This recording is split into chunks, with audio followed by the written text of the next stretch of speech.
Two guys and a gal talking about movies. Two guys and a gal talking about movies. Two guys and a gal, they're talking about movies. And you know they are really groovy. Two guys and a gal talking about movies. Two guys and a gal talking about movies. Two guys and a gal, they're talking about movies. And we know they are really groovy.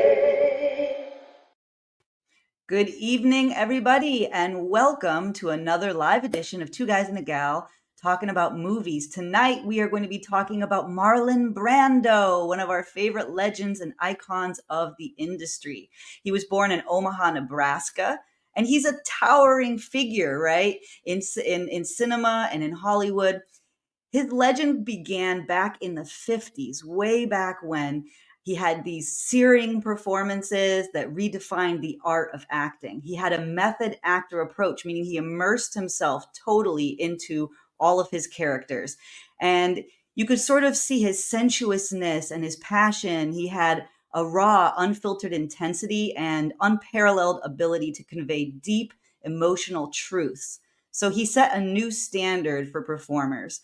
And he had this magnetism and profound depth of character that brought to life some of the most memorable roles in cinema history. So his portrayals were, of course, vivid. They became synonymous with the characters and also with the acting movement. So he comes up through Hollywood and sort of redefines what acting could be and what it should be. And so many of the performers that we watch today were birthed by watching Marlon Brando. So his star sort of gleamed for about 5 decades in Hollywood, which is incredible. And his influence has extended beyond his film roles. He's shaped the whole industry of acting, and he's inspired generations to push the boundaries of the craft even farther. So with that said, we are going to get into some of the best movies in Hollywood history. And to dissect them and rank them, we have Manny Zamora and Rory Penland. Thank you guys very much for being here. Thank you. And we have the popcorn. I got to tell you that we experienced a bit of tech gremlins. You were off the screen when you were giving your introduction. There was no picture. We just had your name, at least on my end. That's all I saw was what? Your little tag. Yeah. That's crazy. Can you see me now? Yes. We can see you now. Yeah. Oh, okay. Well, that's fine. When we rewatch it, I bet when we rewatch it, you'll be there. Well, probably. Did you see me, Rory? Did you see me? I didn't see you.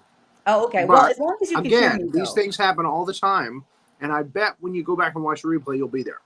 Well, we'll see. We don't need to see me, though. As long as you could hear my introduction for Marlon Brando. We want to do a good job for Marlon. It was brilliant. It was a brilliant introduction. And it was very fun. Fantastic. Yes. And here is the man, of course. There's the man himself. Yeah. Bella! That's how I think of him. That's how I always think of him. Yeah. Yeah. All right. So, Manny, this was your idea. Tell me about what strikes you about Marlon and how you were first introduced to him. Okay. Well, but before we do that, I just want to acknowledge the passing of another legend, James Earl Jones, who left us today, unfortunately, at age of 93. So we've lost the voice of Darth Vader and Mustafa and so many other wonderful characters. So R.I.P. to James Earl Jones. And Marlon Brando, who is also no longer with us, but he left behind an incredible legacy of films. He was always a bit, as Renee said, he was a method actor, and he left everything that he had on the screen in his performances. A bit of a controversial figure sometimes, but for the most part, still acknowledged as one of America's greatest actors throughout his career, beginning in the 50s. He was also a stage actor as well. And but he found most of his fame and fortune, I would imagine, on the silver screen. So my introduction, I think my earliest memory of seeing Marlon Brando on screen was a movie called Viva Zapata, which is in fact one of my honorable mentions, where he played the revolutionary Mexican leader or Mexican revolution leader Zapata. Of course, at the time, the fact that he actually wasn't Mexican didn't bother me at all. But it was a great performance, and I kept seeing him in different movies and all this stuff, and I thought, this guy, he's something special. So, Rory, what about you? What was your introduction or impression of Brando?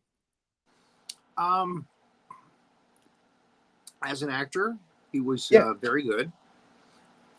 Like you said, in his personality in real life, he was kind of weird. Did things, bang the drum by a different beat. Yeah. And for that reason, I mean, people made fun of him. Burt Reynolds made fun of him on Twilight Zone one time, playing him, as a method actor, in the trouble that method actors can be like. I think you mentioned he was controversial. He won an Academy Award for something. I can't remember what it was, and he sent he allowed that platform to be. Didn't he send a Native American? Yeah, Native American woman went up and accepted the award collect for the him. award and say that it was for the tribe, and I want to say it was for one of the westerns, either One Eyed Jacks or Missouri Breaks. I think it was One Eyed Jacks. No, might have been later. This is what's going on in my head. I think it was in the 70s, but the only thing that he could have gotten an Academy Award nomination for was Missouri Breaks. But I don't find that, in my own personal opinion, I don't find that to be an Academy Award winning performance. But but I think it was for Missouri Breaks. I think so.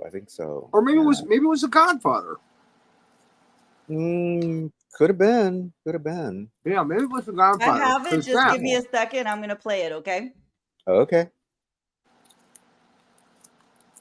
You can talk amongst yourself for 20 seconds, and then talk amongst yourselves. Eat some more popcorn. Rhode Island. It's neither a road nor an island. As he got older, he got a little more stranger. He was making up his own dialogue.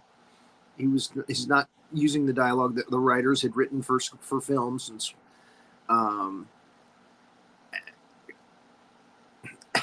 some of Hollywood accepted it, and some of them were like, "Come on."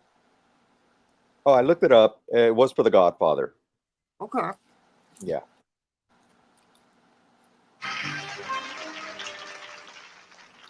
Hello, my name is Sasheen Littlefeather. I'm Apache, and I'm president of the National Native American Affirmative Image Committee. I'm representing Marlon Brando this evening, and he has asked me to tell you in a very long speech, which I cannot share with you presently because of time, but I will be glad to share with the press afterwards, that he very regretfully cannot accept this very generous award. And the reasons for this being are the treatment of American Indians today by the film industry,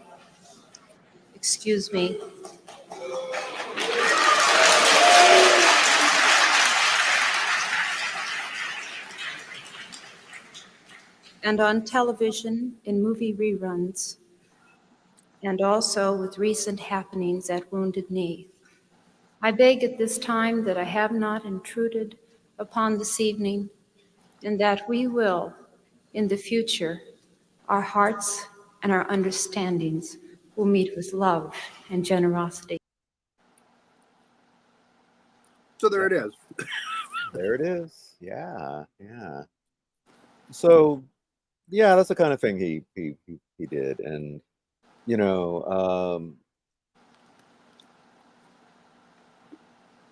and I think only Brando could have gotten away with something like that. So, well, and again, he did completely get away with it. A lot of people chastised him for using the award ceremony as a platform for his own. Yeah, that's true. Yeah, but yeah, I mean, there she was. And it's in history, you know, it's Yeah. there for posterity. Yep. Yep. So And there's no doubt that it's a valid cause, you know. yeah. But was that the time and the place? Right. Who knows? You know, I mean, she was able to get her message across, to a wider audience, but still, I can see how it would rankle some people's nerves. Something that is an award show. It's for rather than a platform for politicking or social causes, whatever. But it's not like he's the first, and I'm sorry, he won't be the last to do that. So anyway, all Well, right. I think Well, I just wanted to say about that yeah. because I hadn't ever seen the actual her reception of it. Like I'd heard Uh-huh. about it, but I never took the time to watch it. And I loved how um she was so understated and so level and really, an artist. A lot of artists feel that once they have a platform, i.e., fame and clout and respect, that they have a moral duty to speak up when they see something wrong. So we might not always agree with exactly what cause they have, but I guess the question would be that if you see an injustice and you're rich and you're famous and you're getting awards and millions of people are watching you, back in the day, we were united by the same three stations, the same award ceremonies. We didn't have social media. So Marlon Brando, if he wanted to speak up, this was the moment to do it. Mm-hmm. And whether you agree with him or not, like maybe you're someone who's like, I love the way that we portrayed Native Americans in Hollywood. And I think that was great. Like, no matter what you think, to avoid moral injury, it is incumbent on people who have a voice and some kind of a reach to do something and to say something. And honestly, like she said, she brought this whole I don't know if I played that little part, but there's a part where she shows that he wrote this whole essay that she brought. Right. And she said, Yeah. because of time, okay, yeah, because of time, I can't read it all. So did it really impinge on the people sitting there or the people watching at home to take 45 seconds of their time to listen about and honestly that's the platform for Hollywood. Yeah. And he's talking about Hollywood. He's not talking about reservations. He's not talking about the genocide. He's not talking about the Trail of Tears. He's not talking about colonization. He's talking about his industry that made him a wealthy man.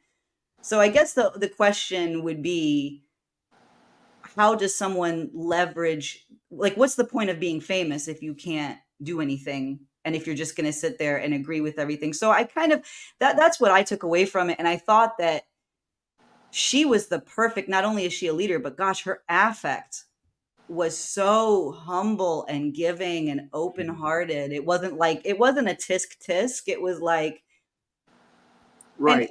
and honestly, for a lot of people watching that, particularly the young kids who were going to grow up to commandeer the industry in another 10 years or so, they might have never thought of it there but for that 1 minute of time. Mm-hmm. So in Yeah. 1 minute, because we were all united, we were all watching the same stuff, we didn't have social media, we were all united as a country of film makers and film goers and watchers in saying, that's something to think about, so that the next kid who grew up to make a cowboys and Indians movie maybe might remember that his hero had done that, and maybe Well, that's why things changed. I don't I, know. I think that maybe he might have felt guilty because I have a couple Yeah, of dishonorable mentions on my list. One of them is right, Viva Zapata because they cast him as a Mexican. And right. I'm sorry, it was Marlon Brando in Mexican makeup. It was very clearly Marlon Brando in Mexican makeup. Mm-hmm. And they did the same thing to Anthony Quinn, who I believe is Greek. No, he's Mexican. Is he Mexican? He's Mexican. Yeah. Really? Yeah. I didn't know that at all. Awesome. Anyway, Yeah. okay, so I stand corrected on that one. And he was in Tea House of the August Moon as an Asian, and it was as cringeworthy as Mickey Rooney playing the Japanese man in Breakfast at Tiffany's. Breakfast, yeah. So that might have been kind of his gift back for feeling bad about, taking money for doing that. And it did make a difference because, it was around the 70s that they stopped doing that. That they actually started hiring Asian actors to play Asian characters, the Mexican actors to do Mexican characters, and so on and so forth. And, a little bit of me wants to think that, those ceremonies all kind of run together and they're kind of the same and they're kind of boring and long-winded. Yeah. And he wanted to do something that he could sit back on his couch and watch and just laugh. I think that's the kind of guy he is, so who knows, but again, it did make a difference. Yeah. Because Hollywood did buck up and start casting the real people that shouldn't be playing those parts, Yeah. Yeah. Oh yeah. Westerns definitely started to change after that.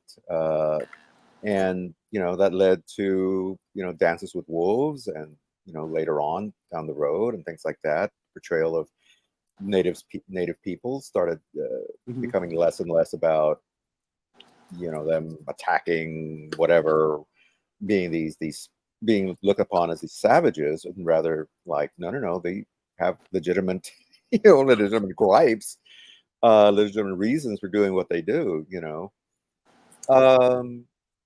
So yeah.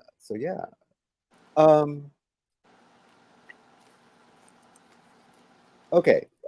So let's start talking about the our movie. top five. Our top five, yeah.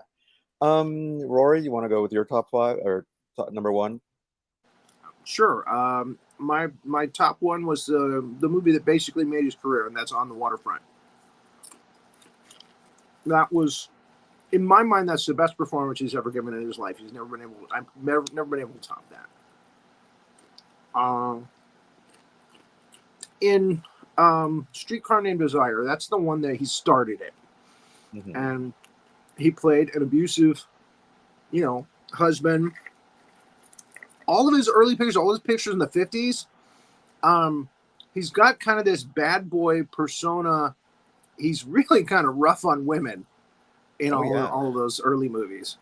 And again, like Stella, they all kind of take it, because he's Marlon Brando. I had not seen Streetcar Named Desire until this week. Oh, was surprised that Vivian Leigh was in it. Surprised to see Carl Malden evidently was friends. I mean, Carl Malden. My guess is that he and Brando were Elia Kazan's prize students at the time. That's my guess, because they're in a lot of the same stuff together. that's so right. On the Waterfront is, that's a very powerful movie and a very powerful performance by him. Yep. And it deserves the top spot, I think, on the list. So I gave it the top spot on my list, On the Waterfront. You should have taken care of me just a little bit so I wouldn't have to take them dives for the short end money. Well, I had some bets down for you. You saw some money. You don't understand. I could have had class. I could have been a contender. I could have been somebody. Instead of a bum, which is what I am. Let's face it. Yeah. And Lee J. Cobb. Oh. Lee J. Cobb is one of his most villainous. My God, just pure villainy in him. And that was Rod Steiger there as his brother. Rod Steiger. They sound alike. It could be brothers. Yeah, and Carl Malden was the priest. Yeah, or played a priest in the movie. Yeah. Oh, great cast, great movie. Not my number one. It's in your top five, I bet. But it's in my top five, definitely. Yeah. My number one, it may come as a little bit of a surprise. Maybe, I don't know. But my number one is actually Mutiny on the Bounty. Okay. Where he played Fletcher Christian. I thought this was really just awesome performance from him. I Captain Blight Topsels and Maisels. Yeah, very good. Uh, he put on a little British accent for that. And he starts off as this kind of foppish, entitled character, who is just kind of there. He's like, okay, well, this is, but he's a competent officer. He's a good officer. They say And the baby makes men. Of course, I'm living proof they made me. yeah. And then of course you have Trevor Howard as Captain Bligh, who again is just, I wouldn't necessarily call him a villain, but he's definitely just not particularly likable, which is, I guess, the point of the movie. Yeah. And Richard Harris as one of the sailors. Mm-hmm.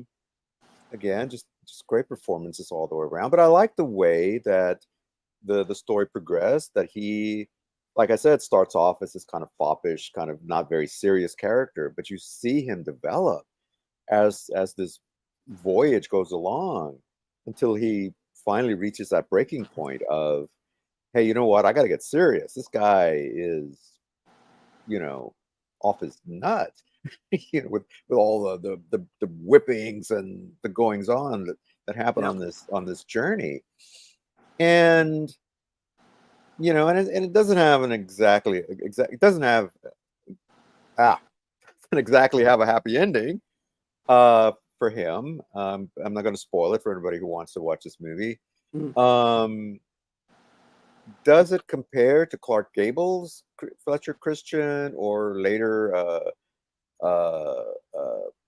oh shoot, I forget, Mad Max, Mel Gibson later on?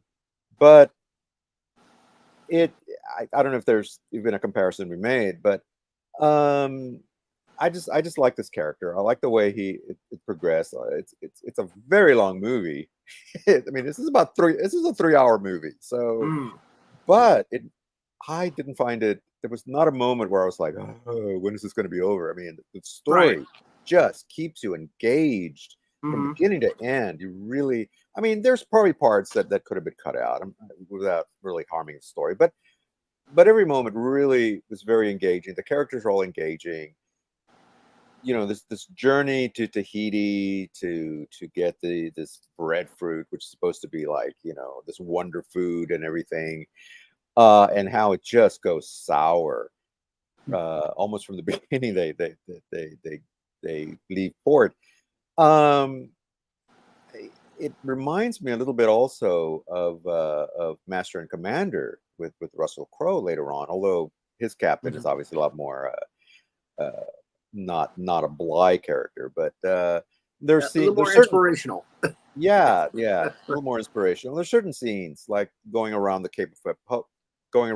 Horn of the Cape Horn in Africa, and the storms and all that's very similar kind of thing going on. But yeah, I just thought it was a power performance. I really debated on the top three and what should be number one, but ultimately that just won out. I just thought it was a really good and powerful performance in that movie. So, and it's such an epic. It's such an epic too. So, all right. So number 2, The Godfather. Yeah. Again, as performances go in a lifetime, wow, playing the patriarch of the not the Tattaglia, Corleone family. Yeah. Corleone family. Yeah. The Tattaglias, their problem. They sent me this cat. Thing's pissing all over the place. So, actually, I'm doing young Brando there. I should be doing old Brando. Anyway, wow, it's The Godfather. What else can I say? I mean, and he goes through a lot in that movie. And with the meeting at the beginning of the movie during the wedding, that he has to deal with all of this nonsense while he was trying to marry off, and Michael arrives, and then he gets shot, and he goes to the hospital, and they have to protect him. And again, he is so masterful throughout that movie, and just being very understated, very subtle. But again, you just understand, you realize, this is the guy that runs this entire operation, this family, and Right, he's the yeah. one you kowtow to. Yeah. And all of that comes through in his performance, and it's just amazing. So, Yeah. he is Vito Corleone. He is the Godfather. Yeah. Well, it's my number 2 as well, and it was my number 1 for a long, long time. And I don't know, maybe should have stayed number 1, but number 2 is not a bad place to be. And it's incredible performance. Especially acting with cotton balls in his mouth or whatever it was that. I did the same thing with my number 1 and 2. I thought about it in my mind. Yeah. But the number 1, the On the Waterfront, was his breakout performance. I mean, that was the one that made him really a star. Yeah. Not Viva Zapata. Aw.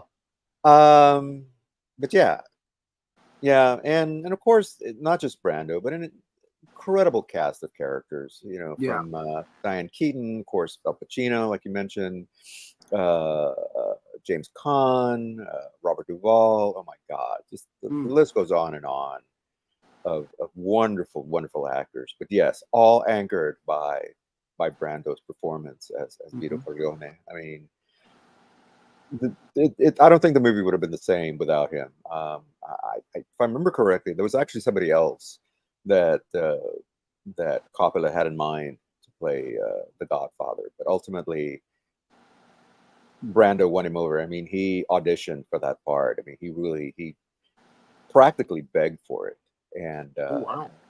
And he wasn't really that old, but he convinced him that he he wasn't could play Vito Corleone old. No. Yeah, that he could play older, this. Yeah, but he convinced Coppola that he could play this older character and changed his voice. And I think he put I think it was cotton balls or something in his mouth to change his appearance, and and Coppola was like, okay, yeah, you're right. And once they started filming, he said, yeah, it was absolutely right. He was the right man for the role, and the rest is cinema history. I've read the books. I know this character. Believe me.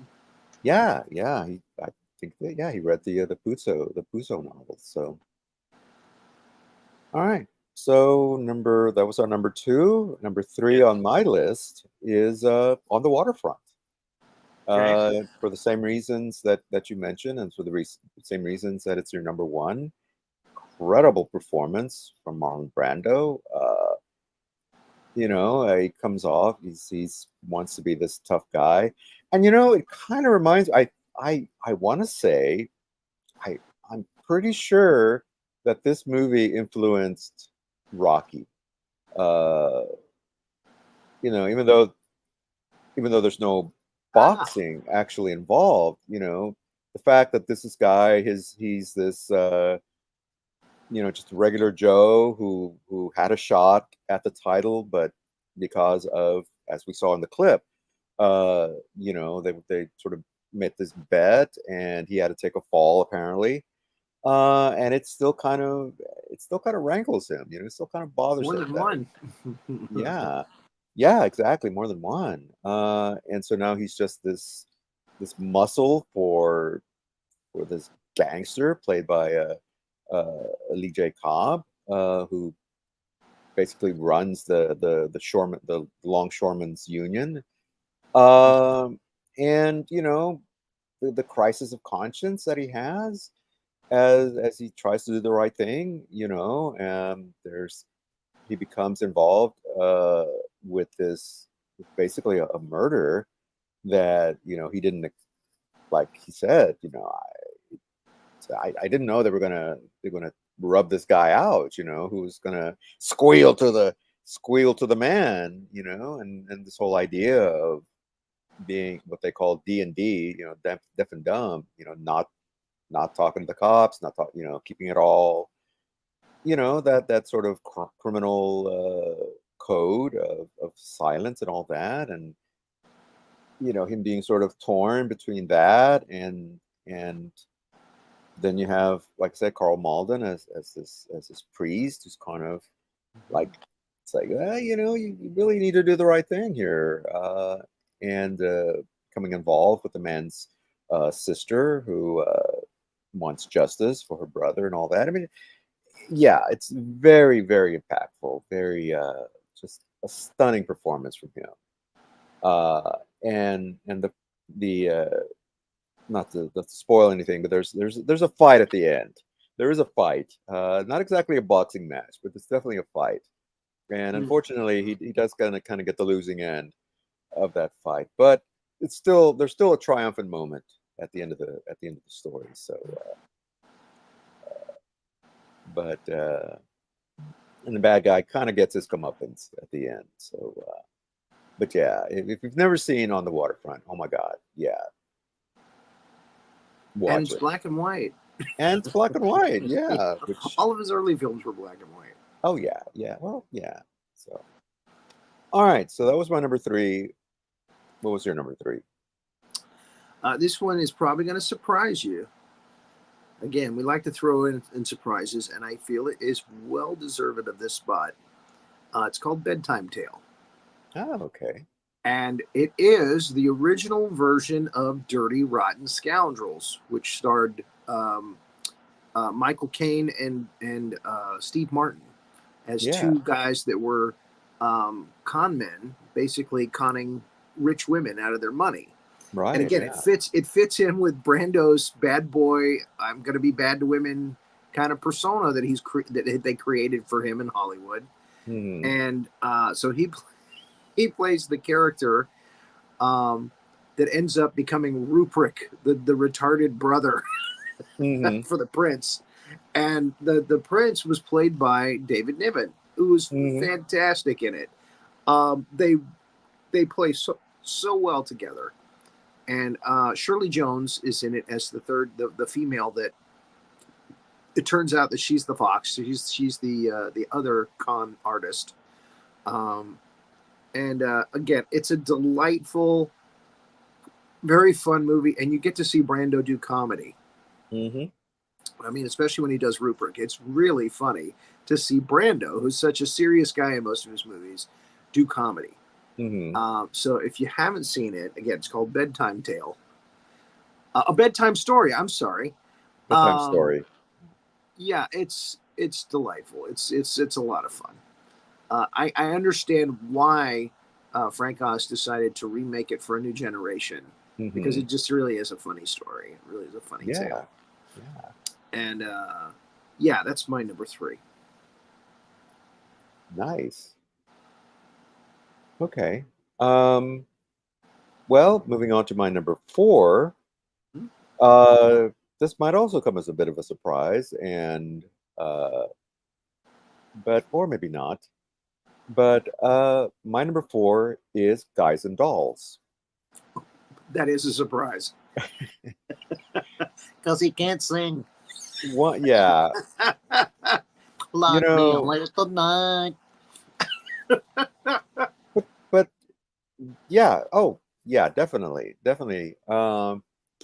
I got to give him credit, and I got to give him props for being in a musical with Frank Sinatra.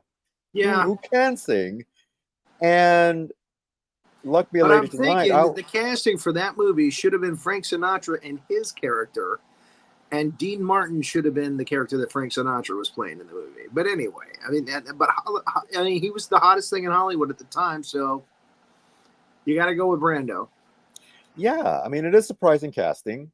Yeah. But I thought he did a wonderful job as Sky Masterson, and you know, yeah, I know the singing. I mean, it's not terrible, but Rat it's not. Packer, he ain't. I'm sorry. A Rat Packer, he ain't. No, I no. just, yeah, it just makes me cringe. I'm sorry. Yeah. I try to watch it. It makes me cringe. Well,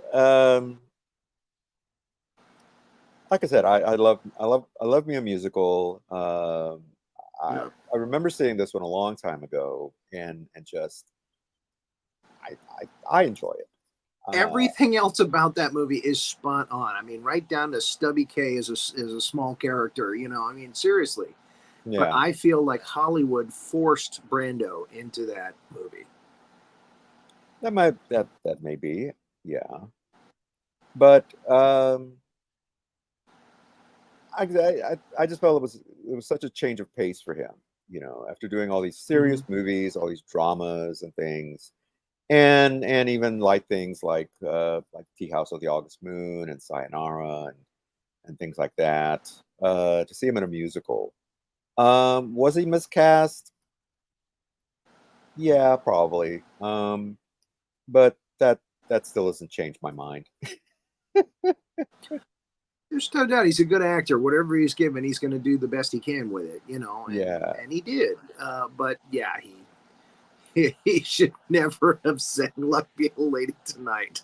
I was, yeah, because that that has become one of Sinatra's signature tunes, and quite frankly, I thought he was the one who sang Yeah, it, and then I saw the movie, and it's like, oh no, Brando sings that in the movie. Interesting. I should have sang it in Um, the movie, baby. yeah, yeah. Um, I was looking. Getting back to On the Waterfront, the Hmm. screenplay for that was written by John Steinbeck, who's the author of Grapes of Wrath. So Right. He wrote yeah, Viva Zapata too. yeah, yeah. Oh, wait a minute. That's right. I was thinking of Viva Zapata, not On the Waterfront. Sorry for the Okay. confusion. Yeah. I don't know who wrote the script for On the Waterfront, but I do know that, Yeah, yeah, I saw in the trailer that, yeah, Steinbeck wrote the story for Viva Zapata. yeah, yeah. So, And all right, Daryl my F. Zanuck brought it to America. my mistake. Yep. All right. So, what was your number four? My number 4 was Apocalypse Now. Okay. Um, Even though he made the Francis Ford Coppola's life a living hell for that movie, um, here's the story, and you know it because you've seen this documentary, which is called Hearts of Darkness. Mm, A night, uh, was it a filmmaker's apocalypse? That's what it was. Um, Coppola was riding high on The Godfather mm, 2, mm, and Hollywood was throwing all the money at him that they could to make this movie that he wanted to make, Apocalypse Now, which is based on Hearts of Darkness.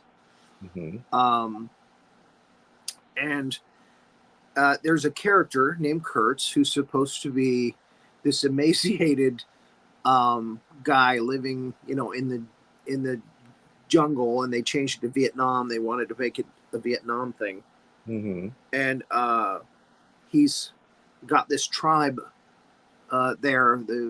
Under his spell, he's their leader now. He's their god. mm, Um, and so he says, Brando, I want you to do this movie. I want you to play Kurtz. And when it comes time to film, Brando shows up and he's grossly overweight. So he's not emaciated. They can't even do makeup on him to make him look emaciated. He's just grossly yeah. overweight. And he's saying, I don't want to do your dialogue. I'm going to make up my dialogue as I go along. So this film already fraught with all kinds of delays and problems. They had a monsoon that stopped them from filming for a while. Their main star, they had to fire him and put Martin Sheen in as Martin his Sheen. character. Yeah. When Martin Sheen gets it, he has a heart attack. I mean, this film had all sorts of problems, but it's so way over budget. Yep. Yeah. But it turns out to be a Hollywood success story because when it hit theaters, it was a huge, huge success. It's like when Cameron made Titanic. He said, "I'll put my money up, my director money up, to make this movie because it's going to be huge," and he was right. It turned out to be a humongous blockbuster. So you got to love that story as far as Apocalypse Now, going from Apocalypse When to to the success that it was. And again, they decided to go the opposite direction with Brando, and so he's eating to excess while these other people around him starve, that kind of thing. They're treating him like a god. And again, he was. I hate to give him credit for being such a pain in the ass, but he was brilliant. So his character is just a nutcase. And that's exactly what he needed to be. And Brando at the time was kind of, a Kurtz, So art imitates life. It's a brilliant performance. And again, like you say, all of these movies that we're talking about have these unbelievable ensemble casts, of brilliant talent.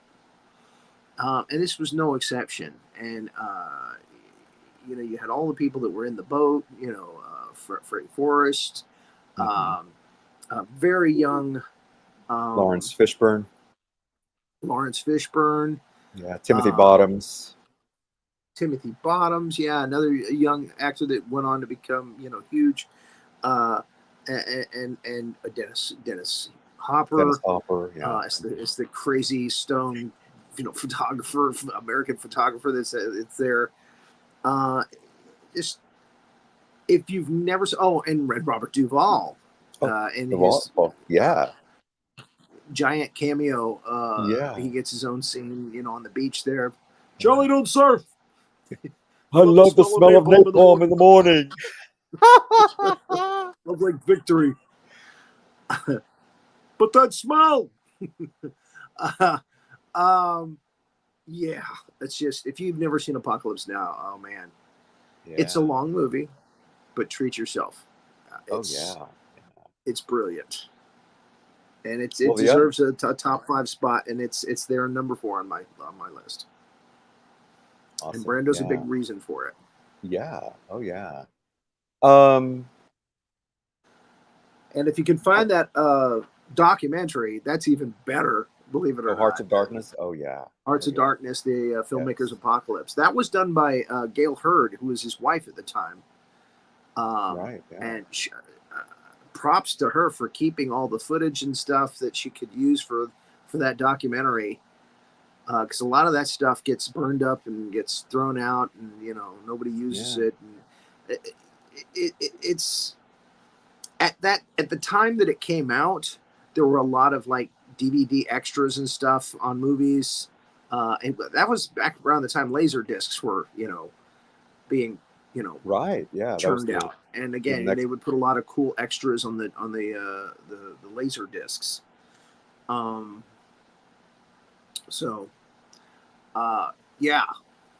was kind of the beginning of people making these kind of extras for movies to show you what it was like behind the scenes. If it was fun, if it was difficult, if it was how did they do that kind of thing. So yeah. Well, Harvey Keitel was the actor that Martin Sheen replaced. Correct. And for one reason or another. And but Sheen had a heart attack. He almost died. So Coppola himself. Sheen got drunk for that first scene too, where he's in the hotel room. Yeah, he was actually and he smashed a mirror, and actually that blood that you see on his hand that he's slinging all over the room is actually his real blood. He actually cut his hand, breaking the mirror. So you talk about method acting. Whoa. Well, also we should point out that Brando was notorious for not learning his dialogue. He would have it printed out or written out on cue cards. He would have it placed all over the set. And so if you watch him closely, you can tell that he's looking off, and it's like, and what he's doing is he's reading he's reading his Playing his dialogue. cue cards. Yeah. And I don't know if it did that early on, because I noticed in that clip that we showed of on the waterfront, he's not looking at not entirely looking at Rod Steiger. He's kind of looking off, and then he looks back and he looks off, and I'm wondering, is he reading his cue cards? Is he reading his dialogue off camera? Do you know? I'm asking this because I'm curious to know. I haven't looked it up. Yeah. Do you know if he got the part in A Streetcar Named Desire because he was in the original production on Broadway? Yes, he did. Okay. Yeah, he created the role of Stanley Kowalski. Okay. Yeah. Well, good. And it's good. It's nice that you brought that up, because that's my number 5 film. Oh, cool. The Streetcar Named Desire. This one is so problematic. It's a great performance. Yeah. But I have a problem with this movie, is that the main characters are so unlikable and unsympathetic. Correct. All of them. Of The only character. They're all so broken. Oh yeah, they were so broken. And that's what makes the movie so amazing, is you have these broken characters. Stanley is just this brutish, angry He's an abusive man. jerk. Yeah, all the time yeah. he goes into that Napoleonic Code thing. I'm like, Oh yeah. I just Yeah, cringe. we have this Like, thing oh, called the man. Napoleonic Code here. We got this thing. What's the money? What happened to money? Yeah, exactly. It's somebody who thinks he's smarter than he is. Right. But he's the poster. Kowalski is the poster child for toxic masculinity. Whenever people There you say go. that, that's what they mean. Perfect. And of course, and Stella, going back to him, and it's kind of exciting. I was like, woman, come on. Yeah, And she does finally say she's going upstairs. But how many people thought that when the credits rolled at the end, afterwards, she was going to come down those stairs? Yeah. So that's terrible. I mean, we shouldn't glorify that. Yeah. That's like when police officers try to arrest a bad guy, and his woman, is beating on the police officer. Oh, don't take my man away! Oh, he's there. He's a good man. Yeah. Yeah. Oh, yeah. Yeah. Oh, damn it! There's a southern accent there. Yeah. Oh, that's very, very apropos. Yeah. No. And he's always in a wife beater. I should know. So.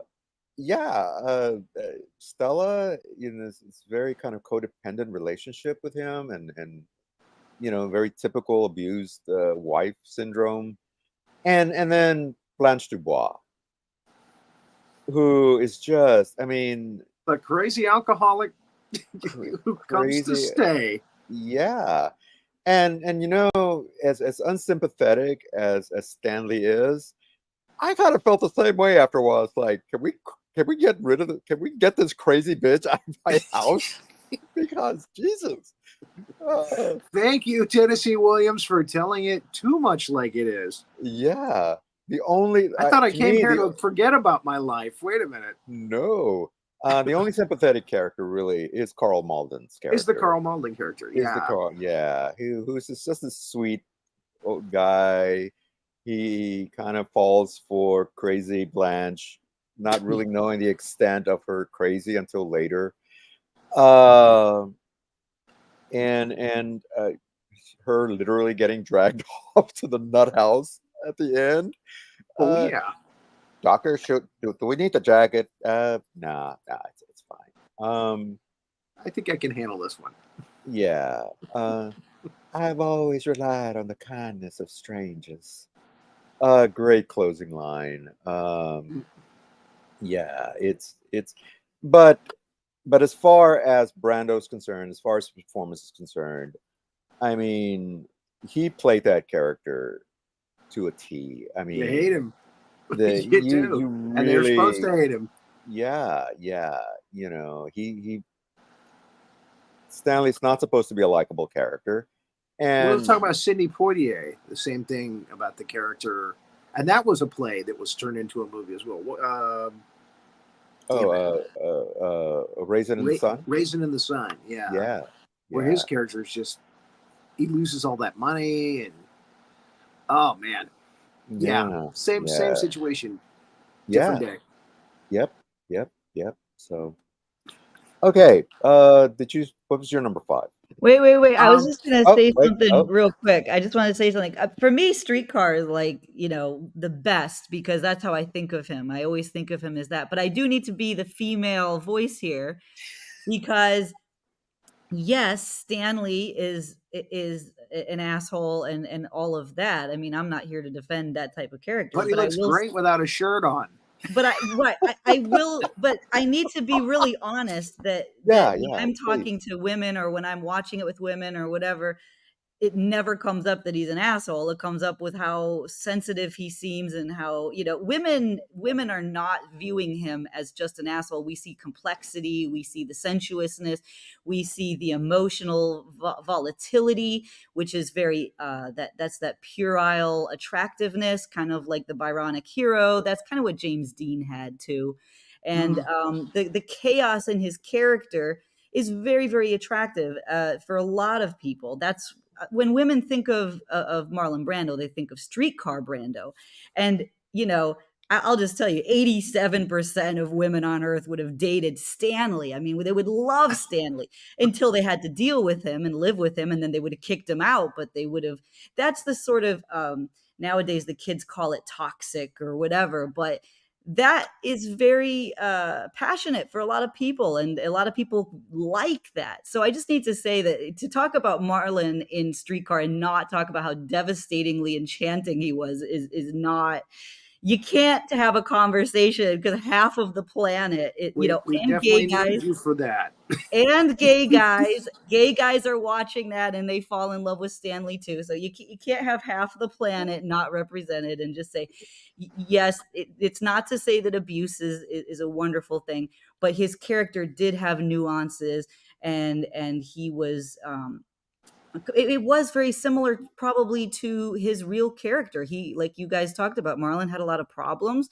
He was raised he had an interesting background, an interesting childhood, and he was a volatile character, and he was a sensuous character with food and with women and with all kinds of things. And that's part And with of butter. yeah, but that's part of what people like about him is that you sense there's a certain type of person that likes a damaged character because they feel they can nurture them and heal them. That's the whole, it's an old Mm. trope. And we can judge that all we want, but a certain percentage of people are going to gravitate towards that and find somebody else very boring and not be able to Yeah. and Blanche in the character in Streetcar Blanche has this line that really sort of speaks up for, I think, why a lot of people like Streetcar. Is she says, there's things that a man and a woman do in the dark in the middle of the night together that make all other things on the planet totally irrelevant. And that's really what they stood up for. These are passionate people. These are abusive people. They are what you called broken people. But that's why we're watching them, because it's like the reality show. Like you talked about, Rory, you said, look, the grittiness and the reality is like Tennessee Williams was almost too real. And we come here to check out. We don't want to Right. that real. But a lot of people are watching that and they're seeing it like a reality show where it's part real, but then it's like on steroids. You have him screaming Stella, and he's all sweaty because they're Get into it, huge fights with his friends on the weekends. yeah, The and you got games. to understand a certain percentage of people are living that life, so it resonates with them, and then the people who are not living that life are very seduced by, wow, there are people who feel intensely. And to someone who goes to work at a 9 to 5 every day, he's like, this is very alluring. It's a segment of humanity and our experience as humans that speaks to the human spirit of healing and brokenness and drama. It's so grandiose. It's so dramatic, and that's Marlon Brando. So when I think of Brando, I think a lot of women when they think of Brando, we're thinking Streetcar Brando. That's Yeah. peak Brando. So I just needed to put that. I needed to interject, guys. I needed to do that No, for thank the you, thank ladies. you. Man, that's That was awesome. Yeah. yeah. Thanks for that perspective. That's why Yeah, we have you here, Renee. thank you very much. So there he is. I Renee, mean, come Renee on, likes bad boys. Look at because that. because now look at him here. Look at him Why here. does Renee like bad boys? Yeah, and ironically, I don't. I actually don't. But let me show you his face. This is very James Dean. I want to show you guys his Yeah. face here, with the way his eyebrows and the little pout that he's doing. It's not the muscles that women like. They like the fact that he looks vulnerable. He looks emotionally, he looks like a child. He looks emotionally vulnerable. And that's actually a weakness. But so a lot of women are not looking at the abusiveness. They're excusing it by saying, oh, but it's because he's so weak. I can I make can him feel change better. him. I could change him. Thank you. We can judge that all we want, but people are going to feel that way till the end of time. There's not enough therapists to deal with this, so that's just what it is. That's just what it is. He's damaged. I can change him. He needs a mommy, and I have breasts. I will be his mommy. That's just what it is. I Yeah, mean, there you go. Let me suckle. yeah. I mean, he looks like he wants to suckle, and Let me that's smoke a cigarette, then I want to suckle. yes. It's just look at him. He's begging for it. So there you go. Where's Renee's breast? Oh my gosh. I apologize, but there it is. It's reality. Show's That was taking an interesting turn already. Listen. So Dennis and I listened to all 48 hours of Barbara Streisand's memoir that she read, and she had a very deep, very longitudinal relationship with Marlon, and she loved him in Guys and Dolls. So actually, Rory, to Babs, that was like the best thing she ever saw in her whole life. She fell madly in love with him. Then she becomes this lifetime friend of his. And she said, look, she said, if you want to talk about Marlon, she said he was a sensuous creature when he was a little boy.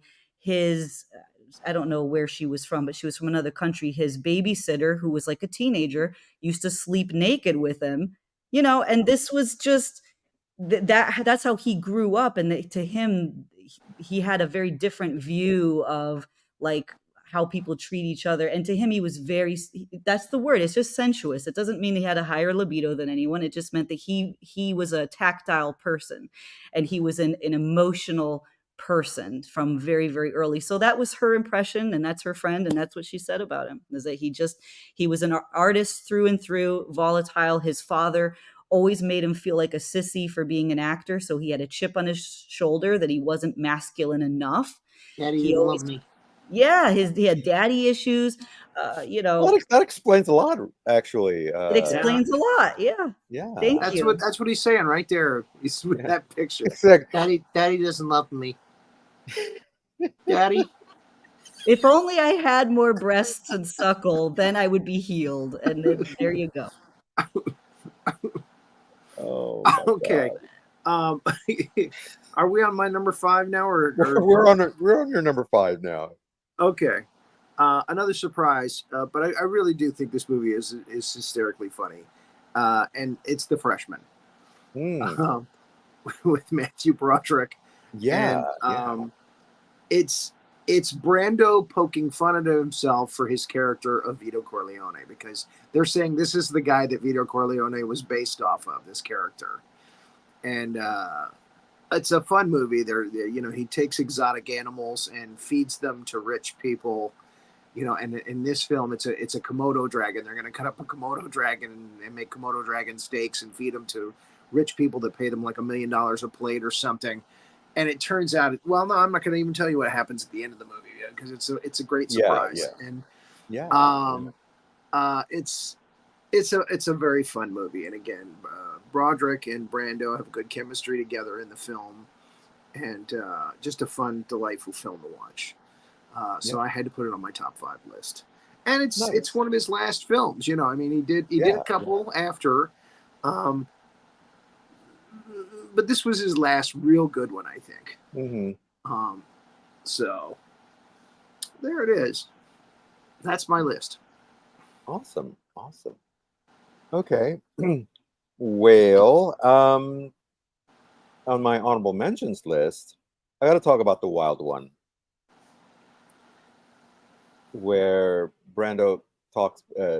It's on my Great. honorable mention list as well, but Yeah. technically, it's not. It's kind of formulaic, I think. Yeah. Yeah. That's my feeling when I watched it, because I had never seen it until last night, and I liked Lee Marvin. I liked his character, and I like Lee Marvin, and Mm-hmm.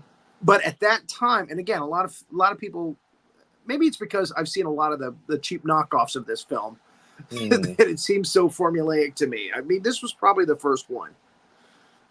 That's my guess. Yeah. But again, it intensifies that bad boy persona of his. Mm-hmm. And again, it comes from that James Dean era when that was the thing. That was the thing. Yeah. So, Well, I think that's probably part of what it was. Is Hollywood was propping Brando up to be another James Dean. yeah. Especially after Dean passed away. Yeah. And they wanted a replacement. They saw that sort of bad boy, broken type personality was popular with especially with the ladies, like Renee was saying earlier. In I can fact, change him. I can change him. Yeah. Yeah. We have to wait. I was gonna say Manny, you should make a meme where it's one of these Daddy? ones and it says you can't change him or something like that. Okay. All right. No, Daddy? ladies, you can't change him or something like. Father? Yeah. Daddy. Why don't you love me, Dad? What's the matter with me? Why can't I? So when he's doing Ruprecht in Bedtime Story, he's saying mother, but he means daddy. Mhm. Mother? Yeah. Yeah, the Wild One, it's a little all over the place. Yeah. It's a biker too. movie. It's uh it's essentially it's supposed to be a biker movie, and then Right. this biker gang roars into this town and starts, messing. But this is sort of 50s bikers apparently. They're just actually more like rowdy frat boys than bikers to me. It's only when Lee Two Marvin wheels. shows up on two wheels. Yeah, it's only when Lee Yeah, Marvin and his another gang biker shows group up. chums and joins. Yeah, and of course Marvin, he plays this sort of drunken, kind of even sloppier character than Brando's all cool and doesn't say much. He's just that strong, silent type. But he shows his sensitive side, where he falls in love with the sheriff's daughter, who works at the malt shop, at the coffee shop, whatever it is, and he does that little gesture at the end where he gives her the motorcycle prize that he stole from the real motorcycle thing and all that, and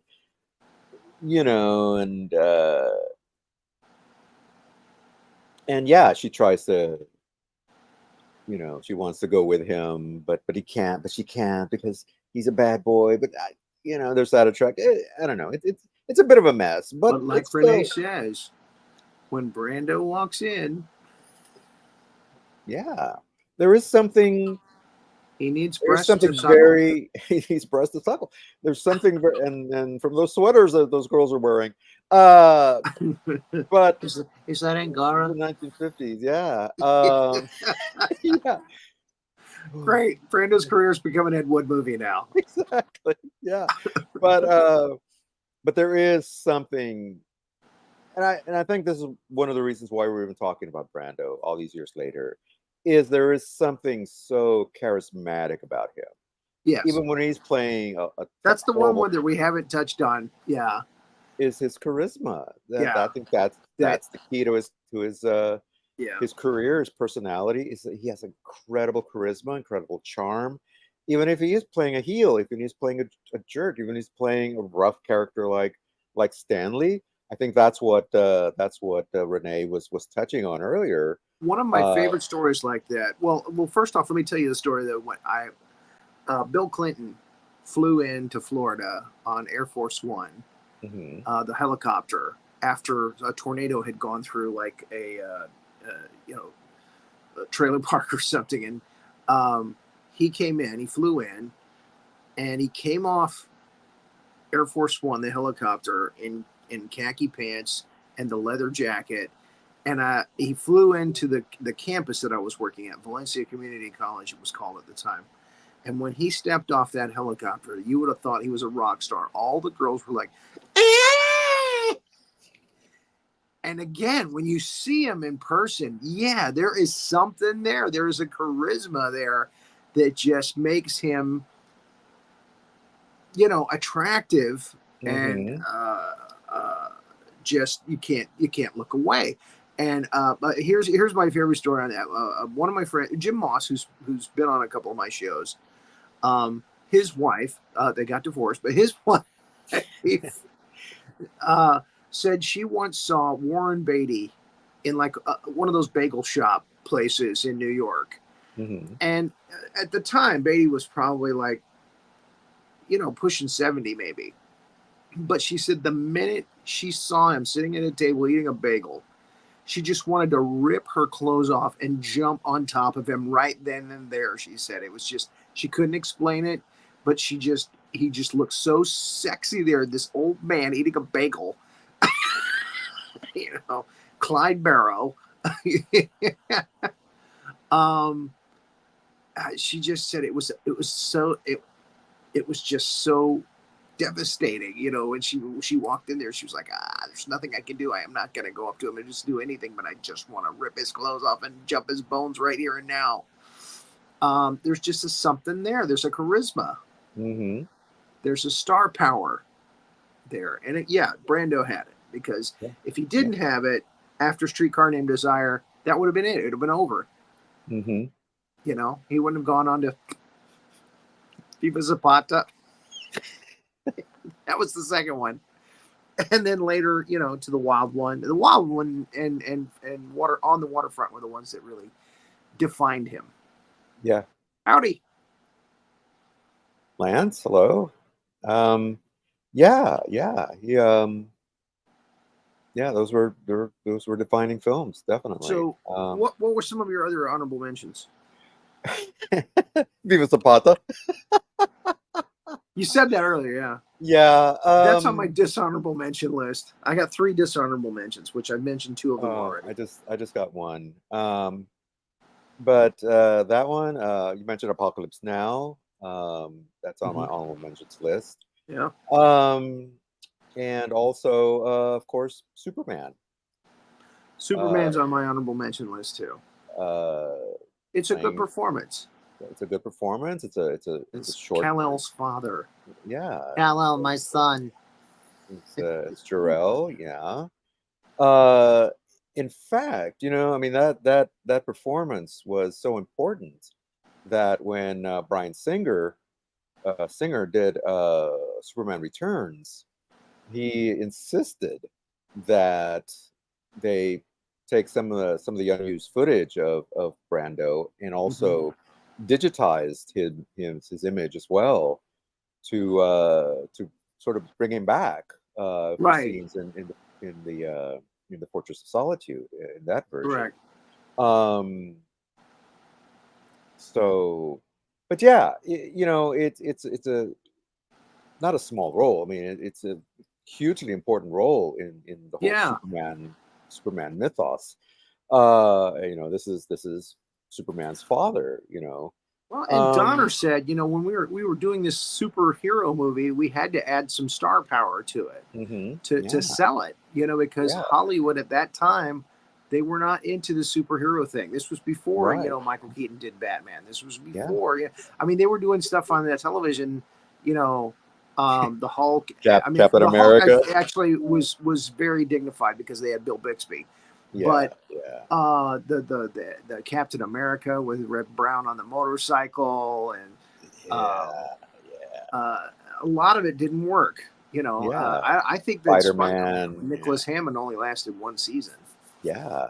So, so yeah, they were only allowing like TV movies for some of that stuff. And again, that wave had not hit yet. Yeah. So, I mean, let's face it, the only thing before Superman, as far as superheroes, was Batman 1966, which was very tongue-in-cheek, very camp. Yeah.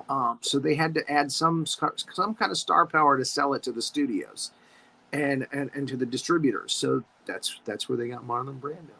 They got Marlon Brando. Yeah, the Sulkines rather. Bought the rights to the character, and David Susskind. Not that's another guy. That's a whole other person. And they got Mario Puzo to write the original screenplay, which was later sort of rewritten by other people, but he was the original screenwriter. And I said, I wrote this part for Marlon Brando. Yeah, we need. He did so well with The Godfather. The Godfather, yeah, and we need. Exactly. That's like what you said. Who knows? That might have actually been something that he said. Might have been. We don't know. There's a connection there. Yeah, there's definitely a connection. So. On my honorable mention list, I had Wild One, I had Superman, Streetcar Named Desire, One-Eyed Jacks, which is I really don't think Marlon Brando belongs in westerns. But again, the bad boy thing here. There's actually a scene where he is flirting, coming on to this Mexican girl. And she's a good girl, she pushes him away. She says, I thought you were a gentleman.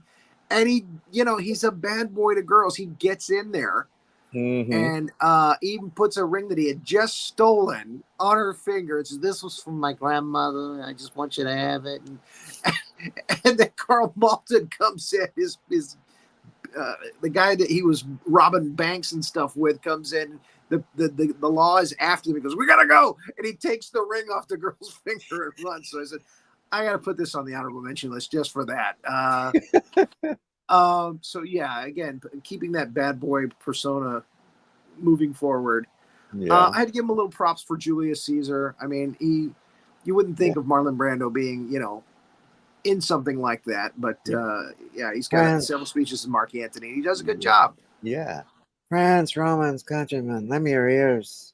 Lend me your ears. I came to bury Caesar, not to, So, you come from Queens? You're wearing dresses. Yes, we're talking about Marlon Brando. I have a dishonorable mention. Did you have more honorable? I have one more. I have one more honorable mention. Okay, that we haven't talked about. It's maybe his most controversial movie ever, and that, of course, is you got to mention Last Tango in Paris. That's on my dishonorable mention list. Get me the butter. Yeah, you will. If you've never seen this movie, you'll never see butter the same way again. It caused quite the stir. It's one of the. It got banned like in every country in the world for it. Every country that doesn't like sodomy. Thank you, folks. Yeah. Exactly. Yeah. So it's on your Stanley Kowalski to worse. Yeah. Well, it's kind of exciting, actually. Yeah. She went back for more. Yeah. And let's hear Renee's take on that. Yeah. Oh boy. Have you seen Last Tango in Paris? Yes, I have. Yeah, a while ago. I feel like I've already done enough for this episode, so I feel like if I keep going in that direction, I'm gonna get a reputation. So I think, yeah, exactly. Let me suckle your breasts, and by the way, if someone's tuning in just now, they're really confused. They're really confused. What's going on? I don't know. We're just gonna have to watch it to know what we're talking about, and then you'll laugh. That's why we have the replay squad. Yeah, so Replay Squad Rewind, if you're just tuning in now, you're going to see it's when we talk about Streetcar Named Desire, you are Yeah. in for it. You are just in for it. Yeah, you'll get the context of what we're talking about here. Daddy. My father never loved me. Daddy, put the butter down. Oh God, poor Maria Schneider. They didn't tell her that they improvised. Him and Bertolucci, the director Bernardo Bertolucci, Mm. talked about this role, talked about the scene, and they're like, "Hey, what if we do this?" And they didn't bother telling her that that's what they were going to do because they wanted her, you know, a real reaction from her. Well, they got it, and years later, she's Indeed. like, "These bastards, they were literally almost raped me right on screen," you know, and so yeah, kind of put a damper on her career as well.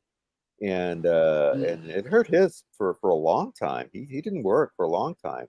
He kind of finally came back, but so And we yeah. were talking at the beginning about, was that what he got the Academy Award for? I know it was in the 70s. Nope, not that one. Luckily, Francis Ford Coppola came along. Yeah. Gave him the role of Kurtz.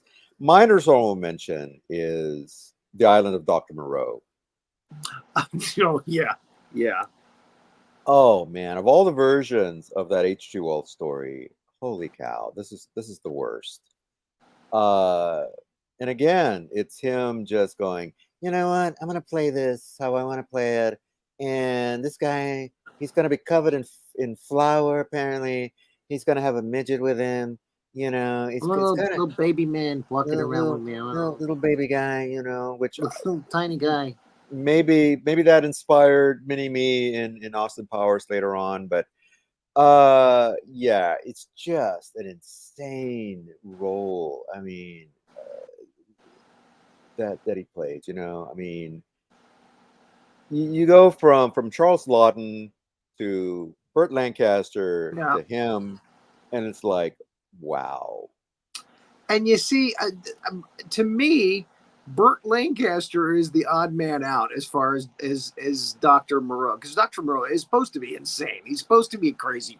Yeah. So, but I just didn't like the execution of Brando's lines and the story, you know. Yeah, and again, it's one of those situations where it's like, the Burt Lancaster movie had the best makeups as far as the animal people. Well, yeah, you had John Chambers who did the Planet of the Apes makeup and was just revolutionized the special effects makeup industry. Richard Basehart. Yeah, it's the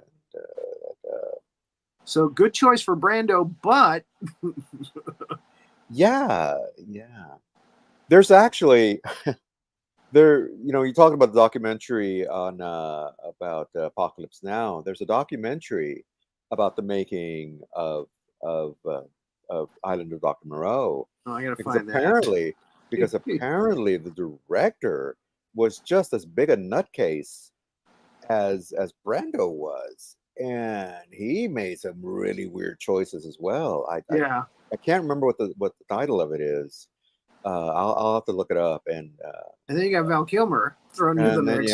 And then you got Val Kilmer thrown into the mix. Yeah. That deserves a spot on the dishonorable mention list. Yeah, it does. Yeah. It really does. I don't know why I didn't think of that. Was that his last movie? It was close to it. What a terrible film to go out on. Yeah. Let's see. Yeah, wearing the white face and having the bandage wrapped around him, and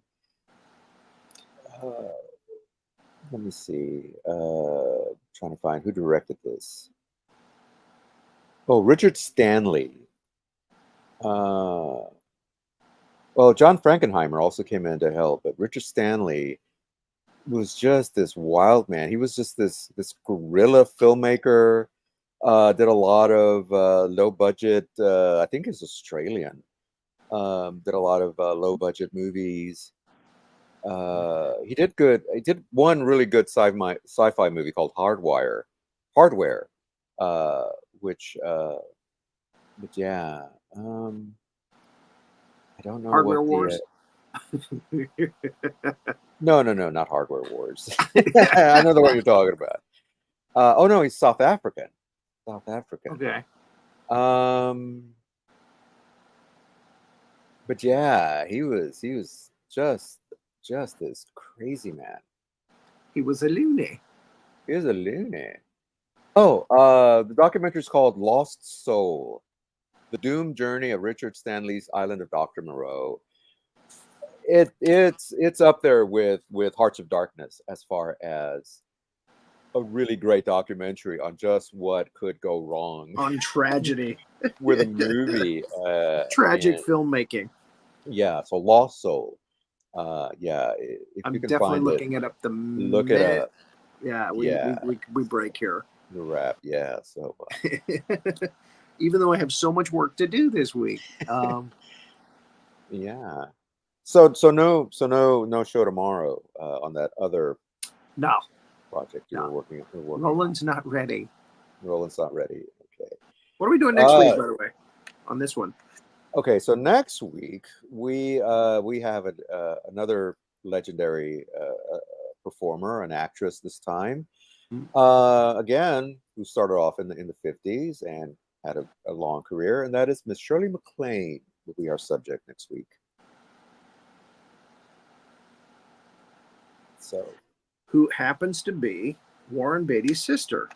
that's right. That's right. Yeah. Exactly. Yeah. Awesome. So stay tuned for that. This was our 60th episode of this show. Starting next week will be our beginning of our third season with our 61st episode with Shirley MacLaine. We'll have a new opener and all that good stuff. And so please tune in for that. And until then, Ms. Renee, did you have any concluding remarks that you wanted to make? No, just to let everybody know that tomorrow is the debate at 9 Eastern. So we will be doing another viewing party here. Anyone who would like to join in on that is free to do that. And just like we did last time. So same setup, same everything. So 9 p.m. and that is 6 p.m. on the West Coast. There we go. All right. So stay tuned for that. Thursday, Big Monster Briefing Room, the day the Earth stood still in color, with Carrie Harrison. Going to be our guest. Awesome. He knows a lot about that film. He's a huge fan. He knows a lot about the film. So we're going to. So it'll be a 2-hour show. Might be a two-parter. Might be a 2-parter. Yeah. Yeah. No, that's going to be awesome. Yeah. I mean, that's such a classic movie. Michael Rennie and Patricia Neal. Yeah. All right Jeffy. then. Yeah. Okay. All right. So until next week, we bid you adieu.